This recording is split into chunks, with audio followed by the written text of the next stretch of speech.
Pa oni nisu ni ovo što se sad predstavljaju. Okej. Ni ovo nisu registrovali. Pitanje postavlja Ljubomir Milutinović, Anti-Dragni portal. Interesuje mene stvar sam.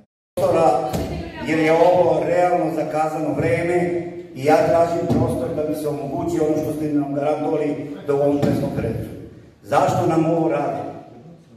Čija je pozadina ovaj čovek? O čemu se upravo radi? U državi našoj nekome je stalo da na jednom prostoru se vidi kako vlada bezakonje. Trenutno u Rakiti se dešava bezakonje, a očito da se dešava bezakonje i u ove pres sali. 250. Kad vi napravite vašu opet. Imamo. Budete napravili, kad ja budem istinski znala. Pitajte samo koliko je pare na računu.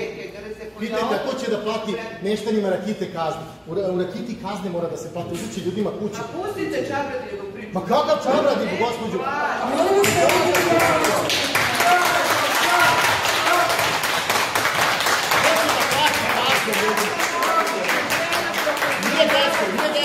Koje Miraliću, nisu ti ovo pare. Nemojte ulaziti u raspravu sa njima, ono što imamo sve to. Podašaj se dobro. Idemo, čuto. Idemo.